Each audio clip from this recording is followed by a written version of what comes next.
Assalamu alaikum dear students, my name is Rada Khalid and I am your English teacher. I am going to teach you another chapter of The Magic Paintbrush. हम पढ़ने जा रहे हैं The Magic Paintbrush का आज एक आखिरी chapter. चलते हैं बोर्ड की तरफ जहां मैं आपको बताऊंगी कि वो आखिरी चैप्टर किस बारे में है. So my dear students, जैसा कि आप जानते हैं कि हम पढ़ रहे हैं The Magic Paintbrush. अब The Magic Paintbrush के हम पहले 4 लेसन्स कंप्लीट कर चुके हैं. आपने मेरा बहुत साथ दिया और हमने उसको बहुत अच्छे तरीके से सीख लिया. अब बात करते हैं लेसन नंबर 5 की, जो है राइटिंग के बारे में.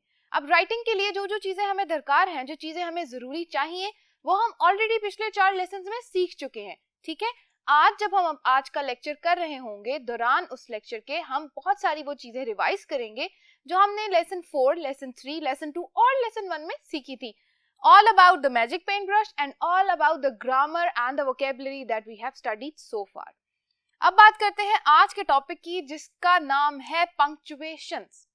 आप ये वर्ड सुन चुके हैं पहले. आपकी टीचर आपको मोस्टली कहती होंगी कि बेटा पंक्चुएट करें अपने लेसन में, अपने वर्ड्स में, अपनी राइटिंग्स पे पंक्चुएशन का यूज करें, स्पीच मार्क्स लगाएं, फुल स्टॉप लगाएं, कोमा लगाएं. ठीक है, तो इन बातों को क्या कहा जाता है, पंक्चुएशन. मैं आपको इसकी मजीद एक्सप्लेनेशन एक डेफिनेशन से करना चाहती हूँ. देखिएगा, डेफिनेशन लिखी है, to identify and clarify the meaning of a sentence.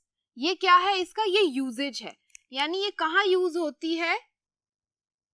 Usage से मतलब है कि ये कहाँ यूज होती है और क्यों यूज होती है.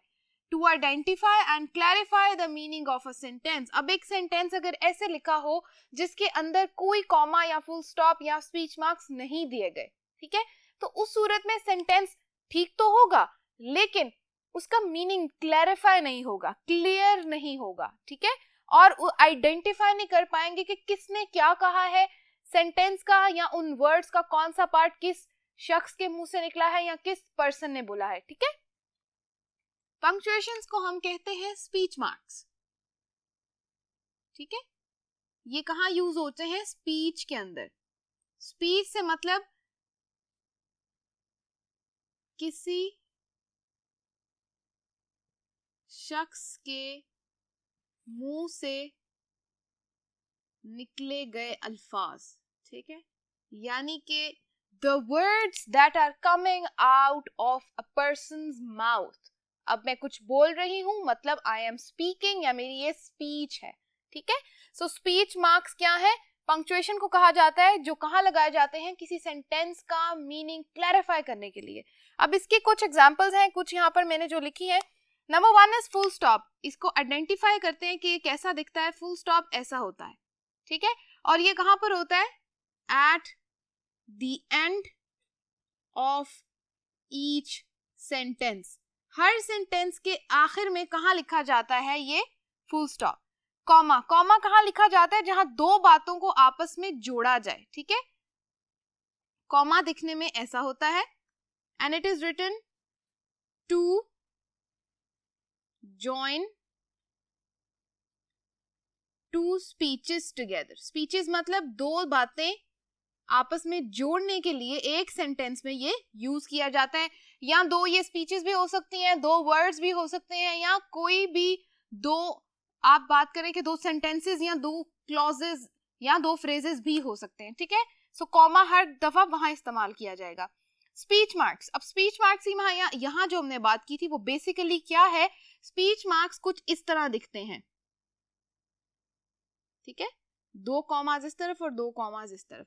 ये जो स्पीच मार्क्स हैं ये कहाँ लगाए जाते हैं, ये वहां लगाए जाते हैं जहां पर किसी की स्पीच मेंशन की जाए, यानी कि किसी के मुंह से निकले हुए जो एग्जैक्ट वर्ड्स हैं वो मेंशन किए जाएं. जैसा कि अगर मैं बात करूं दैट आई एम टीचिंग, तो आप बताएंगे मिस रदा सेड शी इज टीचिंग, और मिस रदा सेड आई एम टीचिंग. तो जो आई एम टीचिंग वाला पार्ट है वो आप क्या करेंगे, स्पीच मार्क्स में लिखेंगे, क्योंकि जो मैंने बोला है वो क्या बोला है, आई एम टीचिंग. ठीक है, तो ये हो गई हमारी स्पीच. तो ये कहाँ लगाई जाती है, स्पीच मार्क्स कहाँ लिए जाते हैं, स्पीच ऑफ अ पर्सन. ठीक है, कोई भी शख्स जब कोई बात करे तो उसकी स्पीच के दाएं बाएं लगाए जाते हैं, क्योंकि उसको आइडेंटिफाई किया जाए, क्लैरिफाई किया जाए कि किसने क्या बोला है. Next is apostrophe. अपोस्ट्रोफी क्या होती है? अपोस्ट्रोफी एक छोटा सा कॉमा होता है जो कि नीचे नहीं बल्कि it is up in the air, और वो कहाँ लिखा जाता है? मोस्टली कॉन्ट्रैक्शंस में। मैंने आपको पहले पढ़ाया है कि कॉन्ट्रैक्शंस क्या होती हैं। कॉन्ट्रैक्शंस ये होती हैं कि जब अपने हेल्पिंग वर्ब को हम छोटा कर देते हैं और यानी कि नेगेटिव सेंटेंसेस बनाते हुए, तो हम वहां पर कॉमा लगाते हैं। फॉर एग्जाम्पल, मैं आपको एक एग्जाम्पल के साथ बताती हूँ। जैसा कि हमने पढ़ा था कैन नॉट, ठीक है, इसको हम इकट्ठा लिखते हैं कैन नॉट, लेकिन अगर मैं इसको मजीद छोटा करना चाहूं या कॉन्ट्रैक्ट करना चाहूं तो मैं इसको ऐसे लिखूंगी CAN, एक छोटा सा अपोस्ट्रोफी यानी कॉमा और T। तो जो एक्स्ट्रा N और एक O था ना, ये मिलके इसने क्या बना दिया? एक कॉमा। सो ये बन गया कांट। सो इसी तरह वर्ड्स को या कॉन्ट्रैक्शंस को जब हम छोटा करते हैं नेगेटिव सेंटेंसेस के लिए स्पेशली, तो वहां पर हमने अपोस्ट्रोफी लगाना है। और इसका एक और बहुत बड़ा यूजेज है, जब आप किसी की पोजेशन शो करें। पोजेशन मैंने आपको पिछले लेसन में पढ़ाया था, वो चीजें जो किसी की मलकियत है। फॉर एग्जाम्पल, ये मार्कर्स मेरे हैं, these are my markers, I am having possession of these 2 markers. ये मेरे मार्कर्स हैं और ये मेरे पास रहेंगे। तो इस सूरत में आप लिखेंगे, एक और एग्जाम्पल मैं आपको देती हूं, मिस रिदाज अपोस्ट्रोफी S मार्कर्स। ठीक है, इसमें क्या आ गया? ये मैंने आपको दे दी एक और example, example number 1, example number 2। अब दोनों में अपोस्ट्रोफी यूज हो रहा है। 2 बातें मैंने आपको सिखाई, एक कॉन्ट्रैक्शंस बनाने के लिए नेगेटिव सेंटेंसेस के लिए, और एक पोजेशन शो करने के लिए। ठीक है, ये दोनों यूजेज इस लेसन में हमारे अगले सेंटेंसेस में काम आएंगे, इसलिए मैंने आपको सिखाए हैं। कुछ चीजें इसकी मजीद एक्सप्लेनेशन मैं आपको ग्रामर के लेसन में बताऊंगी। ठीक है, बात करते हैं कैपिटलाइजेशन की। ये एक बहुत जरूरी पार्ट है। अब देखें, जो हमने बात की कि फुल स्टॉप है, कॉमा है, स्पीच मार्क्स है, अपॉस्ट्रोफीज है, इसके अलावा क्वेश्चन मार्क्स भी हैं, इसके अलावा एक्सक्लेमेशन मार्क्स भी हैं, जो कहाँ लगाए जाते हैं? जब बहुत एक्साइटमेंट में कोई कुछ बोले तो वहां पर एक्सक्लेमेशन मार्क्स लगाए जाते हैं। मैंने उनको यहाँ नहीं लिखा क्योंकि उनका यूजेज इस लेसन में नहीं है, लेकिन मैं आपको बता देती हूँ। क्वेश्चन मार्क दिखता है कुछ इस तरह का, और एक्सक्लेमेशन मार्क होता है इस तरह का, a straight line and a dot. ये दोनों चीजें कहाँ लगाई जाती है? बिल्कुल सही, जो क्वेश्चन मार्क है ये वहां लगाया जाता है जहां पर कोई सवाल पूछा जाए, क्वेश्चन पूछा जाए, और एक्सक्लेमेशन मार्क वहां लगाया जाता है जहां पर एक्साइटमेंट शो की जाए या किसी चीज की सैडनेस शो, कोई इमोशन शो किया जाए। ठीक है, इसके बारे में मजीद हम बात करेंगे ग्रामर के लेसन्स में। अब यहाँ पर मैंने एक एग्जाम्पल लिखी है, miss Rida said I love my students, I really love my students. So अब ये मेरी स्पीच है। अब इसको देखते हैं, इस सेंटेंस को आप देखिएगा कि सब वर्ड्स के स्पेलिंग्स बिल्कुल ठीक हैं, लेकिन एक बहुत जरूरी बात यह है कि इस पूरे सेंटेंस में कहीं पर भी कोई भी कॉमा या फुल स्टॉप नहीं लगाया गया। ठीक है, लफ्जों का अलग-अलग माने तो समझ में आ रहा है, लेकिन क्लियरली सेंटेंस का मीनिंग आइडेंटिफाई नहीं हो रहा, क्लियर आइडेंटिफिकेशन नहीं है। ठीक है, अब बात करते हैं, सबसे पहले देखते हैं मिस रिदा, ये नाम है, तो नाम एक प्रॉपर नाउन है। प्रॉपर नाउन का हमने देखना है कि फर्स्ट लेटर कैपिटल है, तो कैपिटलाइजेशन है यहाँ पे, हम इसको कर देते हैं चेक। ठीक है, सेड इस तरह ही आएगा। अब जब स्पीच लिखते हैं तो जहां हम ये पार्ट लिखते हैं, part number 1, miss Rida said, या किसी का भी नाम और आगे सेड या एक वर्ब लगाई जाए। ठीक है, नाउन और वर्ब, ये जो हमारा पहला क्लॉज है, इसके बाद आपने क्या लगाना है? एक कॉमा, लाजमी। ठीक है, एक कॉमा लगाना है, एक कॉमा है, अपॉस्ट्रोफी नहीं है। आपने परेशान नहीं होना, apostrophe is high up in the air, apostrophe आप यहाँ देख सकते हैं वो ऊपर होती है। उसके बाद आई लव माई स्टूडेंट्स, ये मेरी स्पीच है, ये मैंने बोला है। अब यहाँ पर क्या लगेगा? स्पीच मार्क्स, 2 कॉमास मैं यहाँ लगा दूंगी और 2 कॉमास मैं यहाँ लगा दूंगी। अब एक चीज बहुत जरूरी मिस कर दी है, वो क्या? आई लव माई स्टूडेंट्स, यहाँ पर एक फुल स्टॉप मिसिंग है। ठीक है, तो मैं यहाँ पर एक फुल स्टॉप लगा देती हूँ ताकि फुल स्टॉप और स्पीच मार्क्स के साथ मेरा सेंटेंस हो गया क्लोज। ये थी आज की बेसिक पंक्चुएशंस, और इसका मैंने आपको एक बहुत ब्रीफ सा इंट्रोडक्शन दिया है। अगली एक्सरसाइजेस हमारी टोटली पंक्चुएशन के बारे में है। चलते हैं अगले बोर्ड की तरफ, जहां मैं आपको सिखाऊंगी कि आज पंक्चुएशंस को हम सेंटेंसेस में कैसे यूज कर सकते हैं। सो माय डियर स्टूडेंट्स, ये है एक्सरसाइज नंबर 1।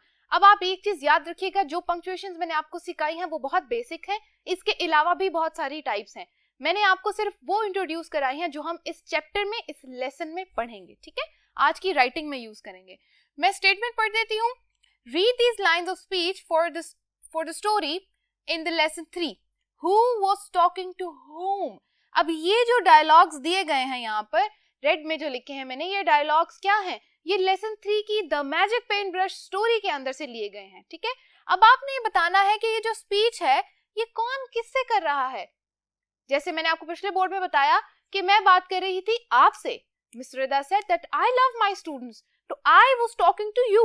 अब आपने देखना है कि जो ये स्पीच यहाँ लिखी है, पहले तो हमने इसको एक्सक्लेमेशन मार्क्स में लिखना है, पॉइंटर्स बना के लिखना है, उसके बाद हम देखेंगे कि ये बात कौन किससे कर रहा है। अब स्टार्ट करते हैं। सबसे पहले हम पंक्चुएशन मार्क्स और कैपिटलाइजेशन की बात करते हैं। सबसे पहले आप देखें फर्स्ट लेटर की फर्स्ट वर्ड कैपिटल है, okay. I won't paint a palace for you, he replied angrily. अब देखें आई वोंट, वोंट क्या है? एक कॉन्ट्रैक्शन है, यहाँ पर एक कॉमा लगना जरूरी है। आई वोंट, वोंट क्या है? वुड नॉट का एक क्या है? ये कॉन्ट्रैक्शन है, लेकिन आपने सिर्फ कॉमा लगाना है, आपने और कुछ भी नहीं करना। ठीक है, I won't paint a palace for you. Clearly ये समझ आ रहा है कि ये पार्ट जो है ये क्या है? ये स्पीच का है, तो हम इसको क्लोज कर देते हैं स्पीच बबल्स के अंदर।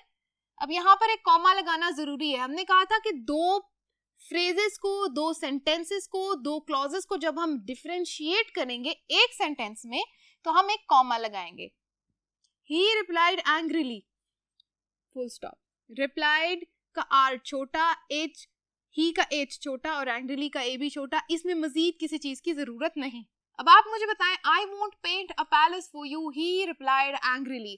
कौन चाहता था कि सुम्बा उसको एक पैलेस ड्रॉ करके दे दे? बिल्कुल सही, द हेडमैन। तो हम लिखेंगे zumba was talking to the headman। ठीक है, सुम्बा किससे बात कर रहा था? हेडमैन से। ठीक है, चलते हैं पार्ट बी की तरफ। पार्ट बी है सेज, लुक मम, आई painted a black spider and it's run of the paper. यहाँ पर कोई भी पंक्चुएशन नहीं लगी हुई, पहले पंक्चुएशन लगाते हैं। First letter must be capital.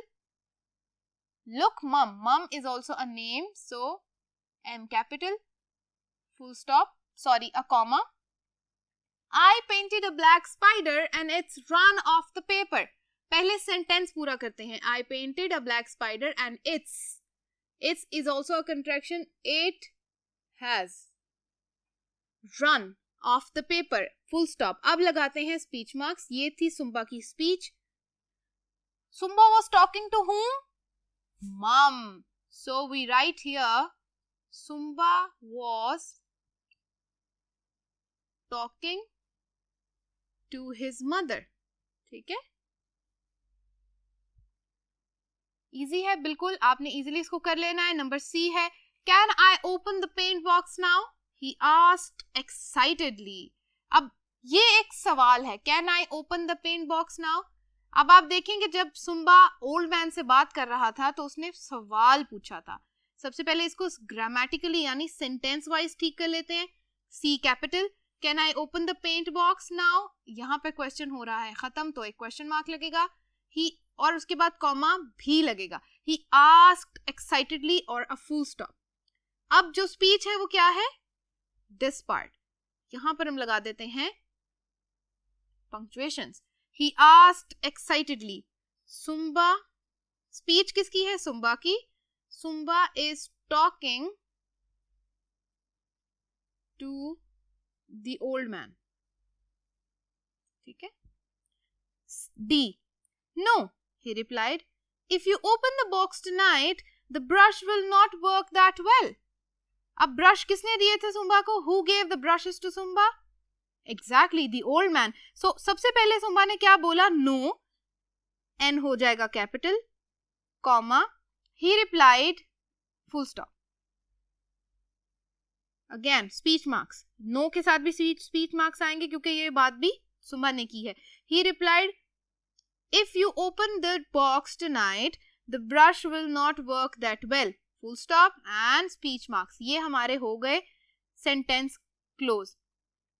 ठीक है, अब बात करते हैं कि कौन किससे बात कर रहा था। तो हम लिखेंगे the old man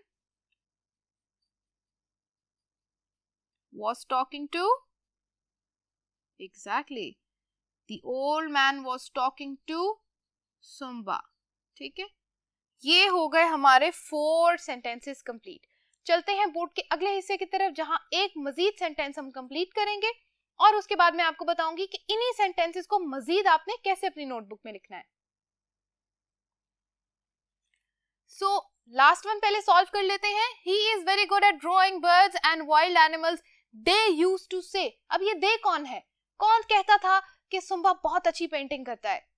exactly, the village people, the towns people. So हम सबसे पहले सेंटेंस को ग्रामरली ठीक कर लेते हैं। एच हो जाएगा capital, he is very good at drawing birds and wild animals. ठीक है, ये यहाँ पर एक बात खत्म हो गई, हम कॉमा लगा देते हैं। दे यूज्ड टू से, फुल स्टॉप, और यहाँ पर आ गई स्पीच मार्क्स। अब यहां लिखेंगे द टाउन्स पीपल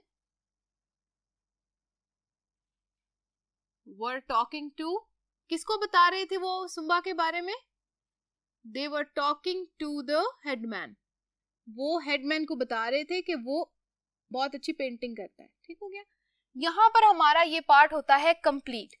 ठीक है, अब स्टूडेंट्स बहुत गौर से देखिएगा, जो 5 सेंटेंसेस हमने अभी कंप्लीट किए हैं, इन सेंटेंसेस का हमने क्या करना है। एक्सरसाइज नंबर 2 आप यहां देख सकते हैं। Right the above lines in your notebook using correct punctuations and capital letters. अब यहाँ पर जो आप एक स्टडी कॉर्नर की पिक्चर देख रहे हैं, ये स्टडी कॉर्नर हमें दिया गया है जहां पर कुछ वर्ब्स दी गई हैं। ठीक है, उन वर्ब्स को आपने देखना है, आपने ये देखना है कि ये वर्ब्स आप कहाँ यूज कर सकते हैं।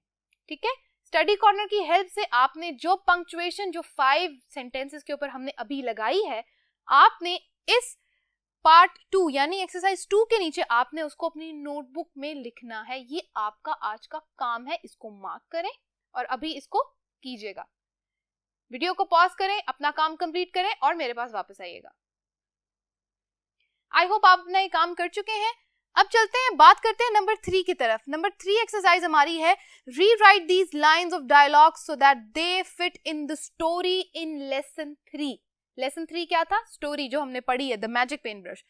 And the verbs ask, say और रिप्लाई, ये 3 वर्ब्स हमने क्या करनी है, इसमें ऐड करनी है। Okay, use correct punctuations and capital letters. Again punctuations भी हमने सीख ली कैसे लगानी है और कैपिटल लेटर्स भी सीख लिए। आप जो ये पिक्चर यहाँ देख रहे हैं, ये मजीद सेंटेंसेस दिए गए हैं। एक एग्जाम्पल फर्स्ट वाला सॉल्व किया गया है बुक पे। आपने किस तरह लिखना है, सिर्फ यहाँ पर हमें एक डायलॉग दिया गया है। डायलॉग के साथ ये नहीं बताया गया कि किसने क्या बात की है। अब जो ये एग्जाम्पल्स हमें दी गई हैं, ये है सेंटेंस, लेकिन हमें उसमें सेकंड क्लॉज नहीं बताया गया। हमें ये नहीं बताया कि किसने किससे बात की। उसमें हमने क्या करना है, फुल स्टॉप्स और कॉमास और स्पीच मार्क्स लगा के हमने वो कंप्लीट करने हैं और आगे लिखना है इन वर्ब्स को यूज करते हुए कि आस्क, से और रिप्लाई, किसने किससे पूछा यानी asked, who asked whom, who said to whom and who replied to whom। ठीक है, ये हमारा हो गया एक्सरसाइज नंबर 3। ये है आज की आपकी दूसरी एक्सरसाइज जो आपने अपनी नोटबुक में करनी है। ठीक है, 2 काम मैंने आपको आज के दिए हैं, exercise number 2 and exercise number 3। दोनों का काम मिलता जुलता है। अभी वीडियो को पॉज करें और इस काम को करके दोबारा मेरे पास आए। So my students, I hope आप एक्सरसाइज नंबर 3 भी कंप्लीट कर चुके हैं। अब बात करते हैं लास्ट और फाइनल बात की। अब आप सब ने क्या करना है, अपनी बुक्स को कर देना है क्लोज और देखना है सिर्फ मिस रदा की तरफ। अब आप मुझे ये बात बताइएगा कि जो स्टोरी आपने लेसन 3 में पढ़ी थी, द मैजिक पेन ब्रश, एक तो एंडिंग उसकी स्टोरी में लिखी हुई थी। ठीक है, लास्ट 2-3 पैराग्राफ्स में बताया गया था कि स्टोरी क्लाइमैक्स क्या हुआ था, क्लाइमैक्स के बाद स्टोरी के अंदर एंडिंग कैसी हुई थी। ठीक है, अब आपने क्या करना है, आपने करना है एक बहुत इंटरेस्टिंग काम और वो होगा ये। Number 4, write a final scene for the story by answering the questions, use some dialogues। अब जो यहाँ क्वेश्चंस दिए गए हैं, आपने क्या करना है, इनको आंसर करना है और उन आंसर्स का मिला के बनाना है एक पैराग्राफ। वो पैराग्राफ क्या होगा, वो आपकी स्टोरी की एक डिफरेंट एंडिंग होगी। जैसा कि क्वेश्चंस की बात कर लेते हैं। क्वेश्चंस लिखे हुए हैं, Who stole Sumba's pen brush. अब आपने ये बताना है कि सुम्बा का पेन ब्रश किसने चुराया था। स्टोरी पे नहीं जाना, आपने बनानी है एक different story. For example, a dog stole Sumba's pen brush. Okay, what did he paint with it. अब उस डॉग ने उसके साथ क्या पेंट किया, आप लिख सकते हैं the dog painted a bone with it, a gold bone, bone of gold, ठीक है। इस तरह की कुछ आपने इमेजिनरी स्टोरी बनानी है, अपनी तरफ से स्टोरी बनानी है, और इन सवालों के जवाब दे के आपने क्या करना है, उसको लिखना है एक पैराग्राफ में, और ये होगा आपका तीसरा काम। ये आपका आज का है तीसरा काम। ये काम कंप्लीट करने के बाद हो जाएंगे हम बिल्कुल फारिग, और हमने कर लिए है लेसन नंबर 5 भी आज कंप्लीट। हमारा जो चैप्टर था, जो यूनिट था number 7 the magic paint brush, वो आज हम कंप्लीट कर चुके हैं। अब बात करते हैं लास्ट चीज की। लास्ट आपने क्या करना है, जब आप ये लास्ट फाइनल सीन लिख चुके हैं उसके बाद पंक्चुएशन की एक दफा रिवीजन कर लीजिएगा।